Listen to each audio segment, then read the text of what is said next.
किसान, बदलते भारत की शान।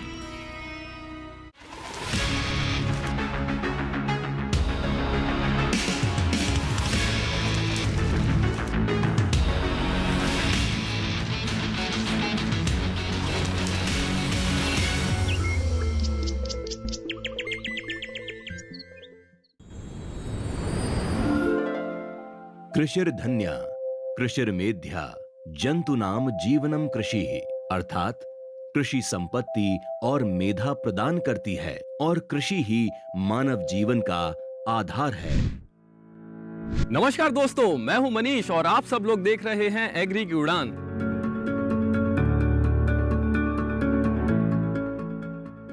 दोस्तों, आज के हमारे इस शो में हम आ पहुंचे हैं यहां एक ऐसे संस्थान में जहां भारत की कृषि के भविष्य को सुरक्षित किया जाता है।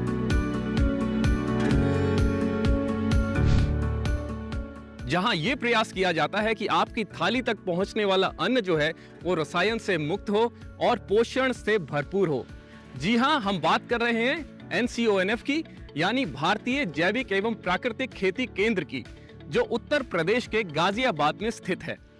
दिल्ली से महज 60 किलोमीटर की दूरी पर है उत्तर प्रदेश का जिला गाजियाबाद, जो NCR का भी हिस्सा है। गाजियाबाद अपने इतिहास, रहन सहन और खान पान के लिए तो जाना जाता ही है, साथ ही जाना जाता है राष्ट्रीय जैविक और प्राकृतिक खेती केंद्र के लिए भी, जिसे शॉर्ट में NCONF कहते हैं। ये केंद्र राष्ट्रीय सतत कृषि मिशन के मृदा स्वास्थ्य प्रबंधन घटक के अंतर्गत भारत सरकार के कृषि एवं किसान कल्याण मंत्रालय के कृषि एवं किसान कल्याण विभाग के INM प्रभाग के तहत जैविक खेती को बढ़ावा देने के लिए एक नोडल संगठन है।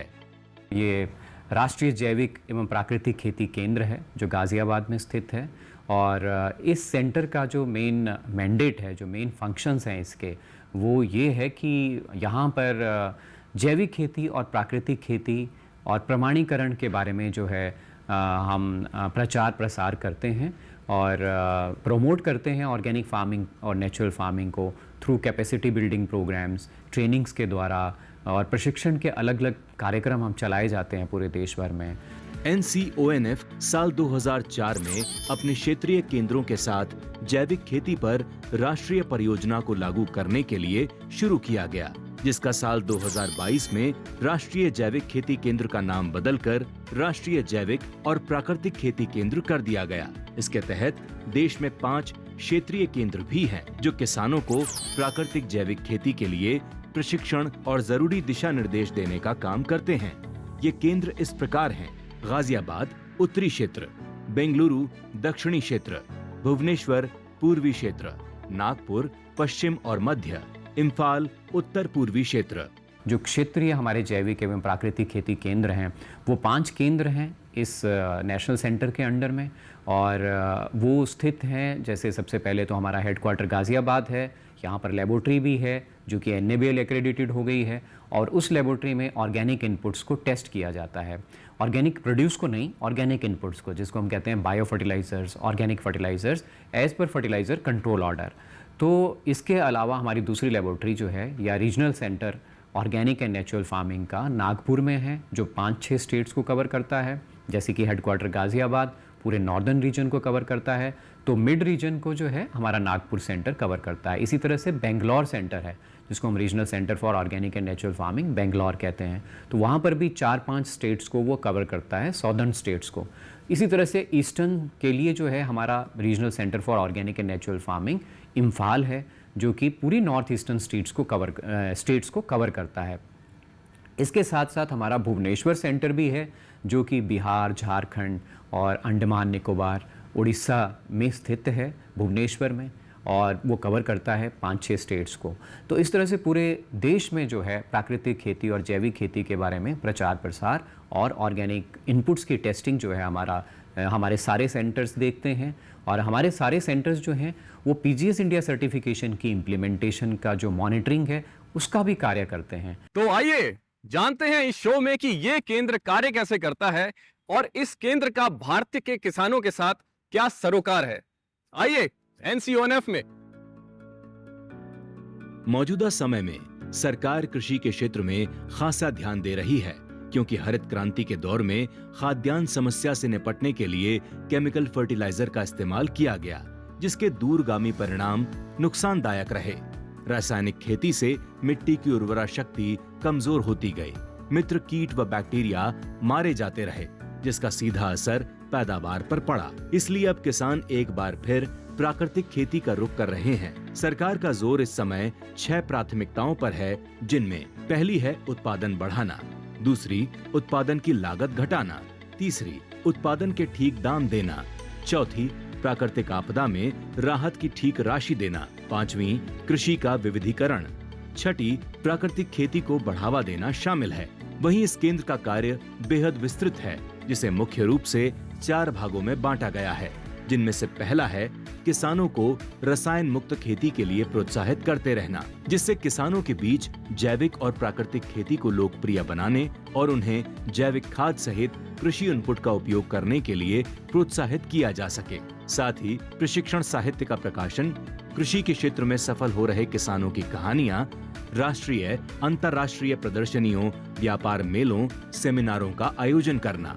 दूसरा भाग NCONF जैविक उत्पादों के मानक तय करता है, जिसके तहत आवश्यक वस्तु अधिनियम 1955 के उर्वरकों के लिए नोडल गुणवत्ता नियंत्रण प्रयोगशाला, नवीनतम प्रगति के अनुसार मानकों और प्रशिक्षण प्रोटोकॉल का संशोधन, परीक्षण की गुणवत्ता सुनिश्चित करने के लिए NABL मान्यता, नए उपकरणों की खरीद के माध्यम से प्रयोगशाला का उन्नयन और आधुनिकीकरण। तीसरा टिकाऊ उत्पादन के लिए सर्टिफिकेट देता है, जिसके तहत PGS इंडिया प्रमाणन के लिए सचिवालय के रूप में कार्य करना, मानक और प्राकृतिक खेती प्रमाणन प्रणाली विकसित करना। चौथा नीति निर्माण में सुविधा प्रदान करता है, जिसमें जैविक और प्राकृतिक खेती से संबंधित नई योजनाओं, गतिविधियों और कार्यक्रमों को शुरू करने के लिए इनपुट देना, प्राकृतिक खेती जैसी कृषि पारिस्थितिकी आधारित रसायन मुक्त खेती प्रणालियों पर आधारभूत सर्वेक्षण कराना, प्राकृतिक खेती और प्राकृतिक खेती प्रमाणन को डिजिटल करने के प्रयास करना, जैविक और प्राकृतिक खेती के क्षेत्र में काम करने वाले संगठनों का सहयोग करना, केंद्र की प्रायोजित योजनाओं की निगरानी करना। 2004 से लेके ऑर्गेनिक फार्मिंग का प्रचार प्रसार किया गया, कैपेसिटी बिल्डिंग प्रोग्राम्स किए गए, अवेयरनेस चलाई गई पूरे देश में, और PGS इंडिया सर्टिफिकेशन की शुरुआत भी 2016 में की गई। तो 2016 से PGS इंडिया सर्टिफिकेशन की शुरुआत की गई हमारे सेंटर के द्वारा। हमारा सेंटर जो है वो PGS इंडिया सेक्रेटरीट भी है। Participatory guarantee system of certification low cost certification है, जो स्मॉल और मार्जिनल फार्मर्स के लिए है। सरकार ने इसको परंपरागत कृषि विकास योजना के साथ में जोड़ा और PGS के सर्टिफिकेशन को प्रमोट करने के लिए जो है इसमें सब्सिडी का भी प्रावधान रखा गया। और आपको जानकर सबको हैरानी होगी कि 2016 से लेके अब तक 16 लाख किसान जो है PGS इंडिया सर्टिफिकेशन को अपना चुके हैं। राष्ट्रीय जैविक और प्राकृतिक खेती केंद्र में उन विषयों पर शोध किए जा रहे हैं जिनसे खेती को और आसान बनाया जा सके। इसके लिए प्रयोगशालाओं में विशेषज्ञ दिन रात मेहनत करते हैं ताकि कृषि के क्षेत्र में एक नया अध्याय जोड़ सकें। यहाँ पे हमारा मुख्य कार्य जैविक उर्वरकों और जैविक खादों का रासायनिक और माइक्रोबायोलॉजिकल विश्लेषण किया जाता है। ये विश्लेषण बहुत आवश्यक है क्योंकि मार्केट में बहुत प्रकार के जैविक उर्वरक और जैविक खाद उपलब्ध हैं जिनकी क्वालिटी ठीक नहीं होती, और किसानों तक जब ये उत्पाद पहुंचते हैं तो उनके खेतों में फ़ायदे के बजाय नुकसान होने के चांसेस भी होते हैं। इसलिए स्टेट नेटवर्क ये सैंपल ड्रॉ करके हमारे पास टेस्टिंग के लिए भेजता है। टेस्टिंग प्रोटोकॉल के अनुसार ये सारे सैंपल हमारे national centre for organic farming Ghaziabad में रिसीव किए जाते हैं। वहाँ से कोडिंग के बाद ये सैंपल सभी रीजनल सेंटर्स को भेजे जाते हैं, रीजनल लेबोरेटरी को भेजे जाते हैं। वहाँ पर इनकी टेस्टिंग होती है और उसी क्रम में यहाँ पे सैंपल जो मिलते हैं उनका रासायनिक और माइक्रोबायोलॉजिकल विश्लेषण करके रिपोर्ट तैयार की जाती है। तो दोस्तों अब वक्त हो चला एक छोटे से ब्रेक का। आप देखते रहिए एग्री की उड़ान।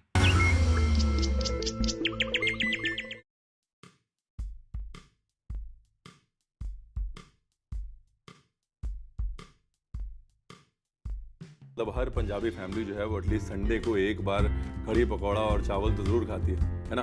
तो वही कढ़ी पकौड़ा बना रहे हैं हम, लेकिन मिलेट के साथ। और जानते हैं आप कि सबसे कम केमिकल्स, सबसे कम पेस्टिसाइड से उगने वाला मिलेट एक ग्रेन है जो स्ट्रॉन्ग है, स्टर्डी, फर्स्ट क्लास, एकदम क्रिस्पी, और अंदर जो है वो दही की नरमी है। गार्निश में अजवाइन का पत्ता,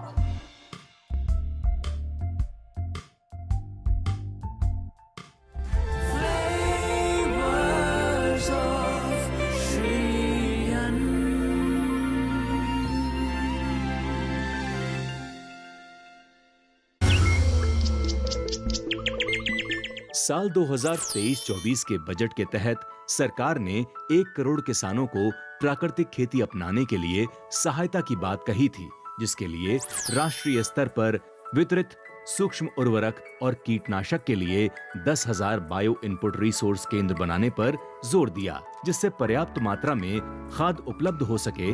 इसके लिए सरकार पिछली बार गोबर धन योजना लेकर आई थी, जिससे बायोगैस और जैव खाद मिलेगी। साथ ही अवशिष्टों का सही निपटान भी हो सकेगा। रसायन मुक्त खेती के ध्येय को पाने के लिए सरकार योजनाएं भी चला रही है। कौन सी योजनाएं हैं और उनकी क्या भूमिका है, जानते हैं।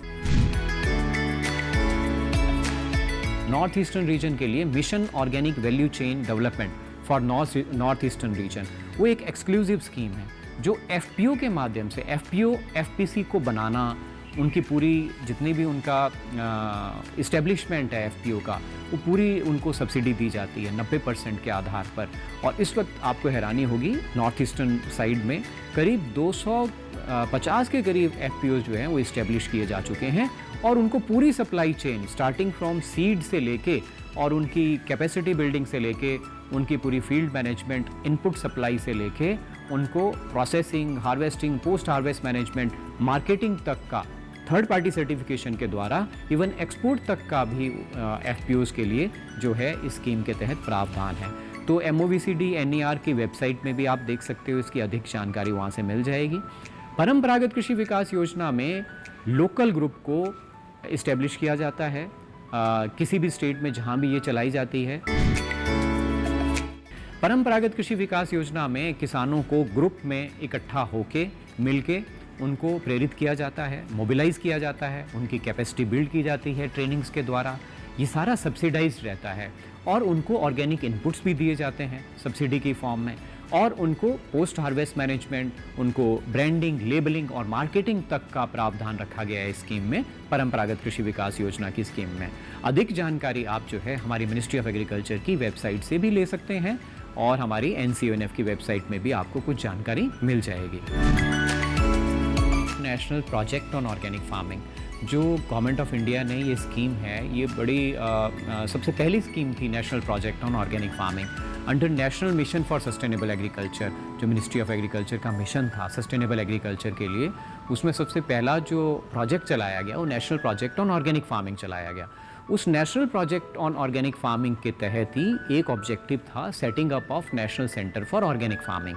तो ये जैविक खेती का जो सेंटर है ये उसी प्रोजेक्ट के तहत स्थापित किया गया। सभी स्टेक होल्डर्स को, चाहे वो किसान भाई हों, 1 दिवसीय प्रोग्राम हो, 2 दिवसीय प्रोग्राम हो, साइंटिस्ट के लिए, वैज्ञानिकों के लिए, मैनेजर्स के लिए, या हमारी सर्टिफिकेशन एजेंसीज के लिए, या हमारा वो 21 डेज़ का या 30 डेज़ के सर्टिफिकेट प्रोग्राम हो, ग्रेजुएट्स और +2 जो कर चुके अनएम्प्लॉयड यूथ हैं उनके लिए ये प्रोग्राम्स चलाए जाते हैं। फर्टिलाइज़र एनालिस्ट के लिए प्रोग्राम चलाए जाते हैं। तो विभिन्न स्टेक होल्डर्स के लिए हमने प्रोग्राम चलाते हैं ताकि जैविक खेती, प्राकृतिक खेती और प्रमाणीकरण को हम प्रमोट कर पाएँ।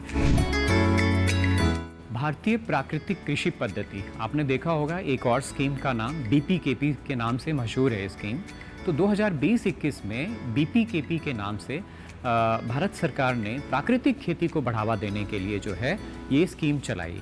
तो भारतीय प्राकृतिक कृषि पद्धति करीब 8 स्टेट्स में चलाई गई और इसमें 4 लाख हेक्टेयर के करीब जो है एरिया कवर किया गया और इसमें किसानों को प्रेरित किया गया। सबसे पहले तो अवेयरनेस दी गई, उनको ट्रेनिंग दी गई और उनको प्रेरित किया गया कि वो अपने खेत पे ही जीवामृत, बीजामृत, घन जीवामृत जो है उसको तैयार करें और उसको उनको कुछ सब्सिडी के रूप में थोड़ा उनको प्रावधान रखा गया। कृषि एवं किसान कल्याण मंत्रालय ने साल 2011 में PGS इंडिया यानी पार्टिसिपेटरी गारंटी सिस्टम इंडिया को लॉन्च किया। भारतीय भागीदारी गारंटी प्रणाली एक गुणवत्ता आश्वासन पहल है जो स्थानीय रूप से प्रासंगिक है, उत्पादकों और उपभोक्ताओं सहित हितधारकों की भागीदारी पर जोर देती है और तीसरे पक्ष के प्रमाणीकरण के दायरे से बाहर काम करती है। जैविक खेती में सबसे ज्यादा लोकप्रिय है वर्मी कंपोस्ट। इसका उपयोग तब ज्यादा आसान हो जाता है जब पशुपालन के साथ खेती की जाए, क्योंकि वर्मी कंपोस्ट तैयार करने के लिए सबसे जरूरी गोबर होता है। गाय के गोबर को फसल के लिए पोषण का सर्वाधिक श्रेष्ठ विकल्प माना जाता है।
अब उसके बाद आपको एक छोटा सा हीप बना लेना है, जैसे कि आप देख रहे हैं यहाँ पर।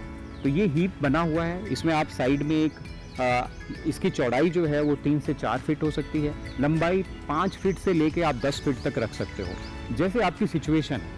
ये थोड़ा सा रेज्ड हो तो अच्छा है, पानी यहाँ पर ना ठहरता हो, शेडी हो तो अच्छा है। और इसमें वर्मी कंपोस्ट बनाने से पहले जो उनका वर्मी बेड है ये आप बनाते हैं, इसमें चारों तरफ से ईंटों का बैरिकेड छोटा सा बना दीजिए, हमें आपको बताएंगे भी। इसके बाद आपने सबसे पहले ड्राई लकड़ियाँ ले लेनी है, जो आपकी जितने भी वीड्स हैं या कुछ और लकड़ियाँ जो आपके खेत में हैं पड़ी हुई हैं इधर उधर, वो ड्राई लकड़ी का एक बिछौना बना लेना है ताकि सर्कुलेशन अच्छी हो। और नीचे आपको छोटे छोटे कंकड़ पत्थर भी आप बिछा सकते हैं, उसके ऊपर ये लकड़ी की खाट आप बना सकते हो वॉर्म्स के लिए, उसको हम वर्मी बेड बोलते हैं। इसके ऊपर आपको गाय का जो गोबर 10-15 दिन पुराना, उसको आपको कम से कम 5 से 10 सेंटीमीटर की लेयर डाल देनी है इस बेड के ऊपर। इस लेयर के ऊपर आपको अच्छी सी जो आपका पीपल है, नीम है, बरगद है, इसके नीचे की मिट्टी, जैसे मान लीजिए आपने गोबर 100 किलो लिया तो 5 से 10 किलो आप ये मिट्टी भी रख सकते हो उस गोबर के ऊपर। अब यहाँ पर आपको वो वर्मी कल्चर जो आपने केवीके से लिया है, एग्रीकल्चर यूनिवर्सिटी से लिया है, वो वर्मी कल्चर को आपको फैला देना है उसके ऊपर। अब इसके ऊपर आपने जो आप देख रहे हो हरी घास, जितना भी आपका वीड है, जितने भी आपके हरे पत्ते हैं, सूखे हैं, आधे सूखे, आधे गले हुए हैं, आधे ड्राई हैं, आधे वो हरे हैं या बिल्कुल हरे पत्ते, उनको काटना है 1 से 2-3 सेंटीमीटर और उनको उसके ऊपर आपको डालना है। और आपको ये सुनिश्चित करना है कि वो नी हाइट तक रहे, जो आपका जो लेयर है हरे पत्तों की, ड्राई पत्तों की। ये ड्राई मैटर और लीफ मैटर वॉर्म्स के लिए एक्सीलेंट फूड होता है, ये इसको खाते हैं जो वॉर्म्स हैं और अपने मल के द्वारा, एक्सक्रीटा के द्वारा वो निकालते हैं वर्मी कंपोस्ट। वो सोने की तरह ताकतवर चीज मानी जाती है हमारी मृदा के लिए। हमारी सॉइल की जो मैंने आपको शुरू में बताया था, फर्टिलाइजर डाल के, एक्सेस फर्टिलाइजर डाल के ऑर्गेनिक कार्बन कम हो गया है, बैलेंस न्यूट्रिशन नहीं रहा है, तो ये सब पत्तों से ही रिसाइकल होके जो वर्मी कल्चर, वर्मी कंपोस्ट जो वॉर्म्स हैं वो इसको खा के दोबारा हमारे को वर्मी कंपोस्ट के रूप में सप्लाई करते हैं और ये एनरिच्ड वर्मी कंपोस्ट बन जाती है, जिसमें 2 से 2.5% नाइट्रोजन तक मिल सकता है। बहुत बड़ी बात है, गोबर में 0.5% होता है। एग्री की उड़ान में अब वक्त हो चला है एक छोटे से ब्रेक का। आप कहीं मत जाइएगा, हम जल्द हाजिर होते हैं।